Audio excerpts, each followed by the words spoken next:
Crystal field theory. അതേപോലെ തന്നെ crystal field തിയറിൻ്റെ ഏറ്റവും പ്രധാനപ്പെട്ട ഭാഗമായ ക്രിസ്റ്റൽ ഫീൽഡ് സ്പ്ലിറ്റിംഗ്, അത് ഒക്ടാഹെഡ്രൽ കോംപ്ലക്സിൽ എങ്ങനെയാണ് സംഭവിക്കുന്നത് എന്ന് നമ്മൾ പറഞ്ഞു കഴിഞ്ഞു അല്ലെ. 5d ഓർബിറ്റലിൻ്റെ അടുത്തേക്ക് 6 ലിഗാൻസ് ഒക്ടാഹെഡ്രണിൻ്റെ 6 കോണേഴ്സിൽ കൂടി അപ്രോച്ച് ചെയ്യുമ്പോൾ 5d ഓർബിറ്റൽസിൻ്റെ ഡീജനറസി ലോസ് ചെയ്യുന്നു. അത് എനർജിയിൽ വ്യത്യാസമുള്ള 2 സെറ്റുകളായിട്ട് സ്പ്ലിറ്റ് ചെയ്യപ്പെടുന്നു അല്ലെ. ഏതൊക്കെയായിരുന്നു ആ 2 സെറ്റുകൾ?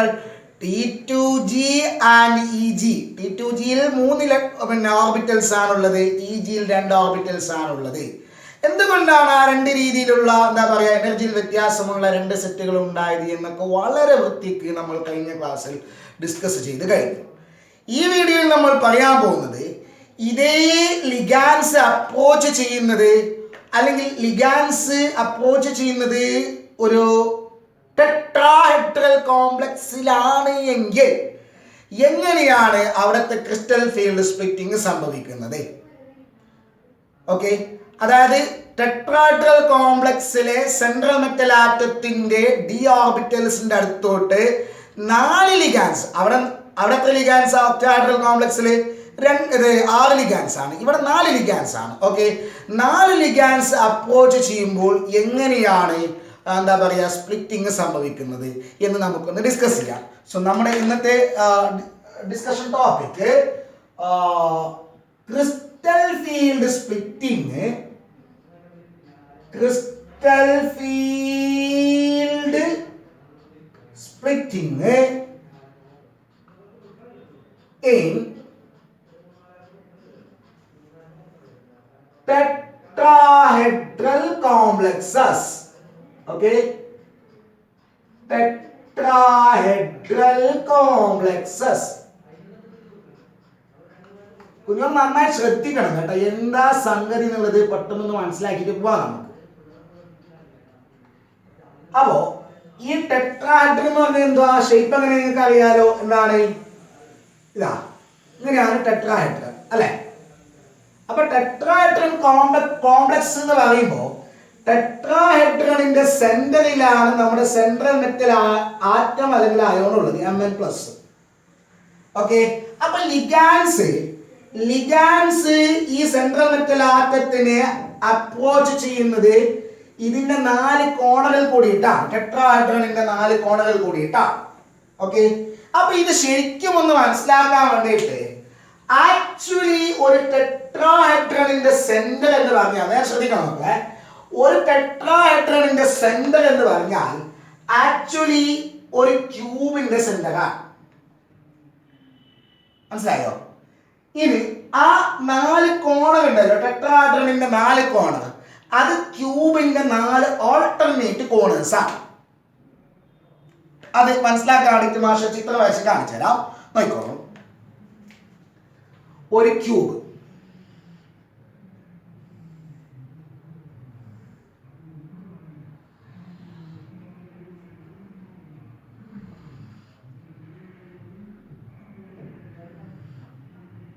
ഈ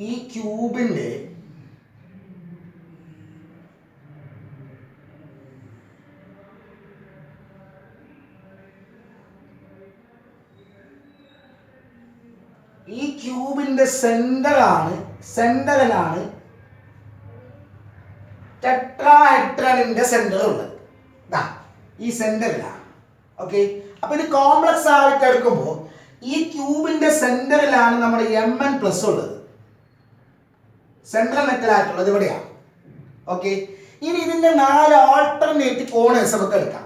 ഓക്കെ, 4 ആൾട്ടർനേറ്റ് കോണേഴ്സ് നോക്കിക്കോളൂ. ഒരു കോണറിൽ, ഓക്കെ, അപ്പൊ ആൾട്ടർനേറ്റ് കോണർ അടുത്ത കോണർ ഇതാണ്. ഓക്കെ, ഇതല്ല, ഇത് ആൾട്ടർനേറ്റ് കോണേഴ്സ്. ഓക്കെ, ഇതിന്റെ ആൾട്ടർനേറ്റ് കോണർ ഇതും അല്ല, ഇതും അല്ല. ഓക്കെ, ഇത് കഴിഞ്ഞിട്ടുള്ള ഇത് അല്ലെങ്കിൽ ഇത് കഴിഞ്ഞിട്ടുള്ള ഇത്. ഓക്കെ,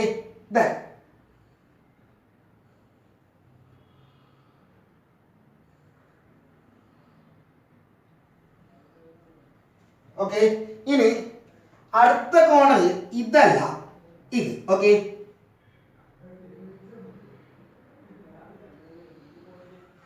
നെക്സ്റ്റ് ഇതല്ല ഇത്. Okay,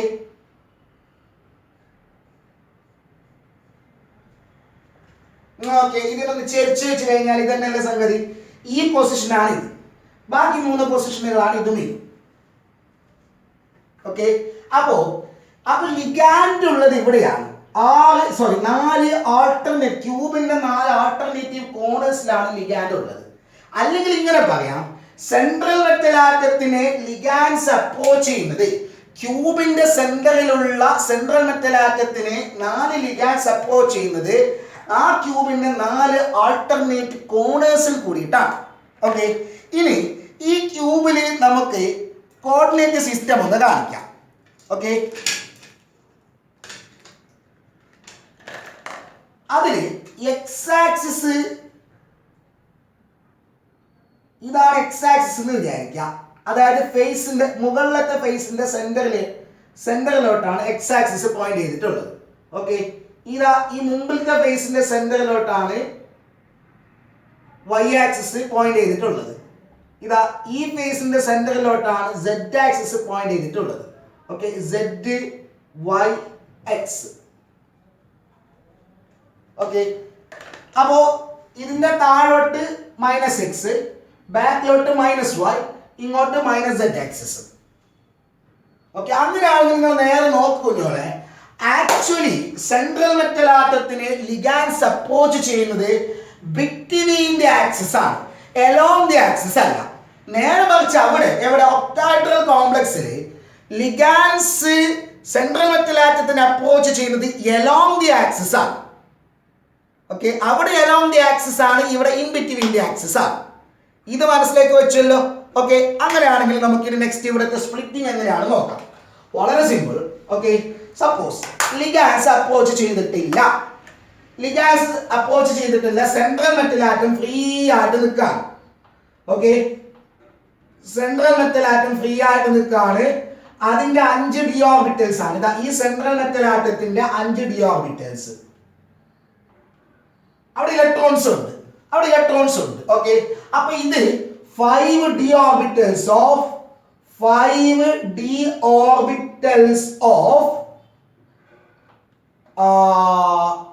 free metal. 5 d orbitals of free metal. Okay, ഇതിലേക്ക് ലിഗാൻഡ്സ് അപ്രോച്ച് ചെയ്യാം. ഇതിന്റെ ഈ ഇലക്ട്രോൺസിന്റെ അടുത്തോട്ട് അല്ലെങ്കിൽ ഈ ഡീജനറേറ്റ് ഓർബിറ്റലിന്റെ അടുത്തോട്ട്. ഇത് ഡീജനറേറ്റ് ആണല്ലോ, 5 d orbitals which are degenerate. ഈ മെറ്റലിന്റെ 5 d ഓർബിറ്റൽസിന്റെ അടുത്തോട്ട് 4 ലിഗാൻഡ്സ് ആൾട്ടർനേറ്റ് കോർണേഴ്സിൽ കൂടിയിട്ട് അപ്രോച്ച് ചെയ്യുന്നു. അപ്പൊ തീർച്ചയായിട്ടും ഈ ലിഗാൻഡ്സിന്റെ കയ്യിൽ ലോൺ പെയർ ഇലക്ട്രോൺസ് ഉണ്ട്, ഇവിടുത്തെ d ഓർബിറ്റൽസിൽ ഇലക്ട്രോൺസ് ഉണ്ട്. എന്താവും? തീർച്ചയായിട്ടും റിപ്പൽഷൻ ഫീൽ ചെയ്യും. റിപ്പൽഷൻ ഉണ്ടാകുമ്പോൾ തീർച്ചയായിട്ടും ഓർബിറ്റൽസിന്റെ പൊട്ടൻഷ്യൽ എനർജി റൈസ് ചെയ്യും ആണല്ലോ. അപ്പോ സപ്പോസ് ഈ 4 പേരും 5 ഓർബിറ്റൽസിൽ എക്സേർട്ട് ചെയ്യുന്ന റിപ്പൾസീവ് ഫോഴ്സ് 4 ലിഗാൻഡ്സിലുള്ള ഇലക്ട്രോൺ പെയർസ് അല്ലെങ്കിൽ 4 ലിഗാൻഡ്സ് ഈ 5 d ഓർബിറ്റൽസിൽ എക്സേർട്ട് ചെയ്യുന്ന റിപ്പൾസീവ് ഫോഴ്സ് ഒരുപോലെയാണ് എങ്കിൽ, ഓക്കെ, അങ്ങനെ സംഭവിക്കണമെങ്കിൽ സ്ഫെറിക്കലി സിമെട്രിക്കൽ ആവണം. അങ്ങനെയാണെങ്കിൽ ഈ 5 എണ്ണത്തിന്റെയും എനർജി ഒരുപോലെ റൈസ് ചെയ്യും. ഓക്കെ, അപ്പൊ ഞാൻ എനർജി റൈസ് ചെയ്യുന്നത് എനർജിയുടെ ഇൻക്രീസിംഗ് ഓർഡർ മുകളിലോട്ടാണെന്ന് വിചാരിക്കാം. മുകളിലോട്ട് എനർജി റൈസ് ചെയ്യുന്നു. ഓക്കെ, അപ്പോ എനർജി ലോ ആയിട്ടുള്ള റിപ്പൾഷൻ ഒന്നും ഇല്ലാത്ത അവസ്ഥയിലുള്ളതാണ് ഇത്. അപ്പൊ തീർച്ചയായിട്ടും 4 പേര് വരുമ്പോൾ ഈ 5 എണ്ണത്തിന്റെ എനർജി ഒരുപോലെ റൈസ് ചെയ്യുന്നു എന്ന് വിചാരിക്കാം. അങ്ങനെ റൈസ് ചെയ്തിട്ട് ഒരു ആവറേജ് 5 എണ്ണത്തിന്റെയും എനർജിയിലുണ്ടാകുന്ന ആവറേജ് ഇൻക്രിമെന്റ് ആണ് ഞാൻ ഇവിടെ കാണിക്കുന്നത്. ഓക്കെ, അപ്പൊ ഇവിടെ ഉണ്ടായത് എനർജി കൂടിയിട്ട് ഇത്രയായി. ഓക്കെ, 1 2 3 4 5. അപ്പൊ 5 പേരുടെയും എനർജി ഒരുപോലെ റൈസ് ചെയ്ത് കഴിഞ്ഞാൽ ഒരിക്കലും എന്ത് ആവില്ല, അത് സ്പ്ലിറ്റ് ആവില്ല. അപ്പോഴും അത് ഡീജനറേറ്റ് ആയിട്ട് തന്നെ ഉണ്ടാവും. ഇതിന്റെ എനർജി എത്രയാണോ അത്ര തന്നെയാണ് ഇതിന്റെ എല്ലാത്തിന്റെ എനർജി. അപ്പോ ഇൻ ദി ആബ്സൻസ് ഓഫ് ലിഗാൻഡ്സ്, ലിഗാൻഡ്സ് വരുമ്പോൾ ആ ലിഗാൻഡ്സ് എക്സർട്ട് ചെയ്യുന്ന റിപ്പൾസീവ് ഫോഴ്സ് ഒരുപോലെ ആണെങ്കിൽ 5 എണ്ണത്തിന്റെയും എനർജി ഒരുപോലെ റൈസ് ചെയ്യും. അവിടെയും എന്ത് സംഭവിക്കില്ല, അതിന്റെ ഡീജനറസി ലോസ് ചെയ്യില്ല. Okay, so this is the ligands d orbitals under d orbitals under spherically symmetrical ligand field. d orbitals under spherically symmetrical ligand field. Okay, അപ്പോൾ എല്ലാത്തിന്റെ മുകളിലും ഒരുപോലെ റിപ്പൾസീവ് ഫോഴ്സ് എക്സേർട്ട് ചെയ്യുമായിരുന്നെങ്കിൽ അവരുടെ എനർജിയിൽ ഉണ്ടാകുമായിരുന്ന ആവറേജ് ഇൻക്രിമെന്റ് ആണ് ഈ കാണിച്ചിട്ടുള്ളത്. ഓക്കെ, പക്ഷെ ഒരിക്കലും ഇത് ഇങ്ങനെ സംഭവിക്കില്ല. ഇതൊരു ഹൈപ്പോതെറ്റിക്കൽ കേസാണ്. ഒരിക്കലും ഇങ്ങനെ സംഭവിക്കില്ല. എന്തുകൊണ്ടെന്ന് അറിയാവോ? നേരെ ശ്രദ്ധിക്കണം. 5 പേരുടെയും എനർജി ഒരുപോലെ റൈസ് ചെയ്യണമെങ്കിൽ 5 പേരുടെയും എനർജി ഒരുപോലെ റൈസ് ചെയ്യണമെങ്കിൽ ഈ 5 എണ്ണത്തിലുമുള്ള ഇലക്ട്രോൺസിൽ എക്സൈഡ് ചെയ്യപ്പെടുന്ന റിപ്പൾസീവ് ഫോഴ്സ് ഒരുപോലെ ആവണം. അങ്ങനെ സംഭവിക്കില്ല. എന്തുകൊണ്ട്? അതാണ് നമ്മൾ കഴിഞ്ഞ ക്ലാസ്സിൽ ആ ഓർബിറ്റൽസിന്റെ സ്ട്രക്ചർ വരച്ചത്. ഓർമ്മയുണ്ടോ കുഞ്ഞുമക്കളെ? 5 ഡി ഓർബിറ്റൽസിന്റെ സ്ട്രക്ചർ നേരെ ശ്രദ്ധിക്കേ. ഒന്നുകൂടി പറയാ. DXY ഓർബിറ്റലിന്റെ കേസിൽ എങ്ങനെയാണ്? എക്സ് വൈ ആക്സിസുകൾക്കിടയിലാണ് ഇലക്ട്രോൺസ് ഒക്യുപ്പൈ ചെയ്യുന്നത്. DYZ ആണെങ്കിലോ YZ ആക്സിസുകൾക്കിടയിലാണ് ഇലക്ട്രോൺസ് ഒക്യുപ്പൈ ചെയ്യുന്നത്. DXZ ആണെങ്കിലോ എങ്ങനെയാണ്? XZ എന്താ പറയാ, ആക്സിസുകൾക്കിടയിലാണ് ഇലക്ട്രോൺസ് ഒക്യുപ്പൈ ചെയ്യുന്നത്.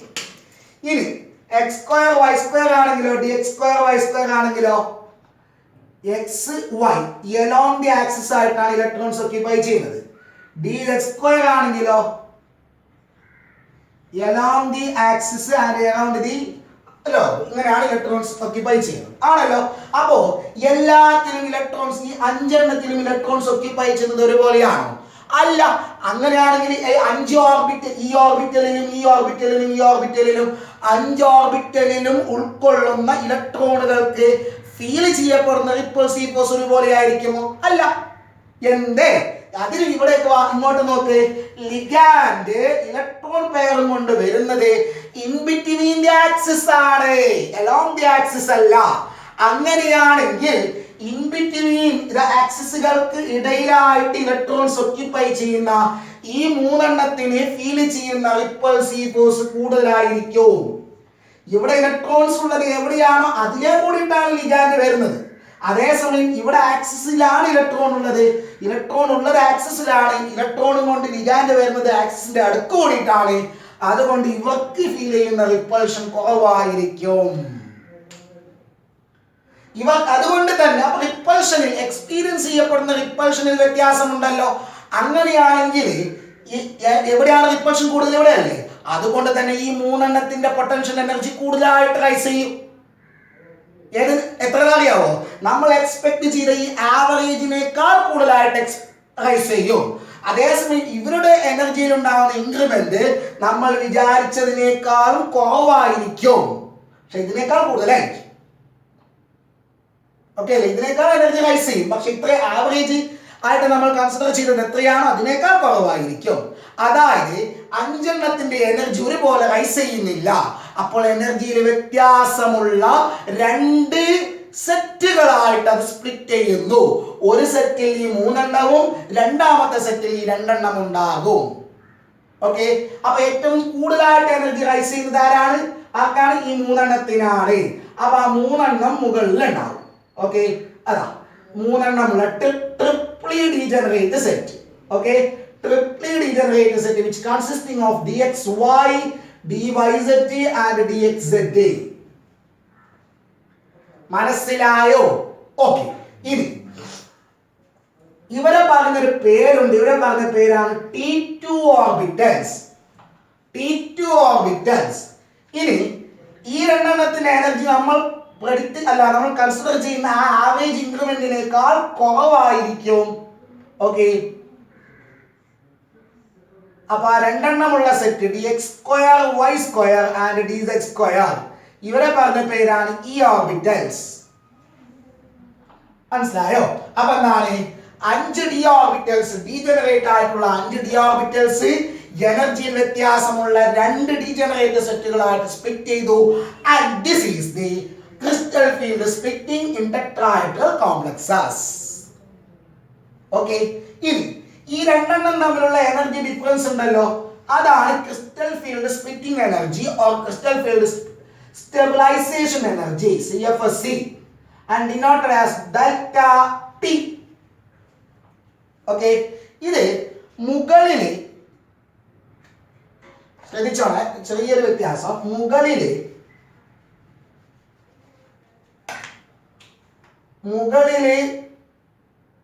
ഈ എനർജി ഡിഫറൻസ് T2 ഓർബിറ്റൽസിന്റെ എനർജി അതേപോലെ ഈ ഓർബിറ്റൽസിന്റെ എനർജി ഇത് രണ്ടും ഈക്വൽ അല്ല കേട്ടോ.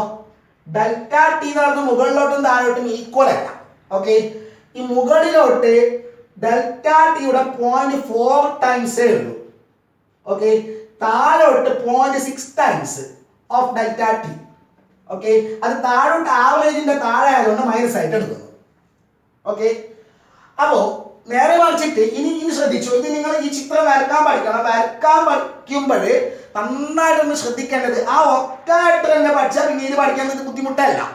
ഒക്ടാഹെഡ്രലിന് T2 താഴെയാണ് ഉള്ളത്, അത് കൂടുതൽ G കൂടുതൽ ഉണ്ടാവും. T2 എന്നുള്ളത് T2G എന്നുള്ള പേരിൽ താഴെ ഉണ്ടാവും. ഓക്കെ, E എന്നുള്ളത് EG എന്നുള്ള പേരിൽ മുകളിൽ ഉണ്ടാവും. അത്രയേ ഉള്ളൂ. എന്താ വെച്ചാൽ അങ്ങോട്ടും ഇങ്ങോട്ടും വ്യത്യാസം. ഈ 0.4 താഴെ ഉണ്ടാവും, 0.6 മുകളിൽ ഉണ്ടാവും. ഓക്കെ, അപ്പൊ ഇത് പഠിക്കുക അല്ലെങ്കിൽ അത് പഠിക്കുക, ഏതൊക്കെ ഒന്ന് പഠിച്ചു കഴിഞ്ഞാൽ മറ്റത് പഠിക്കുന്നത് ബുദ്ധിമുട്ടില്ലല്ലോ. ഓക്കെ, അപ്പൊ സ്പ്ലിറ്റിങ്ങിനുള്ള കാരണം എല്ലാം മനസ്സിലായില്ലല്ലോ. ഇനി എപ്പോഴും ഓർമ്മിക്കുക, ഡെൽറ്റ ഓനേക്കാളും ചെറുതായിരിക്കും delta T. Crystal field splitting energy octahedral കോംപ്ലക്സിൽ എത്രയാണോ ഈ separation, T2G EG separation octahedral കോംപ്ലക്സിൽ എത്രയാണോ അതിനേക്കാൾ കുറവാണ് T2E സെപ്പറേഷൻ. എന്തുകൊണ്ട്? അവിടെ 6 ലിഗാൻഡുകളാണ് എന്ത് എക്സെർട്ട് ചെയ്യുന്നത്, 6 ലിഗാൻഡുകളാണ് റിപ്പൾഷൻ എക്സെർട്ട് ചെയ്യുന്നത്, അല്ല ഫീൽഡ് എക്സെർട്ട് ചെയ്യുന്നത്. അപ്പൊ 6 ലിഗാൻഡ്സ് കാരണം ഉണ്ടാകുന്ന സ്പ്ലിറ്റിംഗ് അല്ലെങ്കിൽ സെപ്പറേഷൻ എന്ന് പറയുന്നത് ഒരുപാട് കൂടുതലായിരിക്കും. ഇവിടെ 4 ലിഗാൻഡ്സ് മാത്രമേ ഫീൽഡ് എക്സെർട്ട് ചെയ്യുന്നുള്ളൂ. ഇക്കാര്യം മനസ്സിലേക്ക് ഒന്ന് കൊണ്ടുവരണം.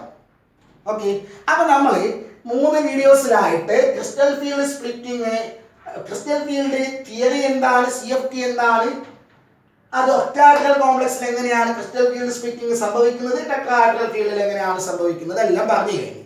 ഇനി നമ്മൾ അടുത്ത വീഡിയോസിൽ ഈ ക്രിസ്റ്റൽ ഫീൽഡ് തിയറി ഉപയോഗിച്ചിട്ട് എങ്ങനെയാണ് മാഗ്നറ്റിക് പ്രോപ്പർട്ടി അതേപോലെ കോംപ്ലക്സിന്റെ കളർ എന്നിവ എക്സ്പ്ലെയിൻ ചെയ്തത് എന്ന് പറയും. അതിനു മുമ്പ് ചെറിയൊരു ടോപ്പിക് കൊണ്ട് പറയാൻ, വിച്ച് ഈസ് ദി സ്പെക്ട്രോകെമിക്കൽ സീരീസ്.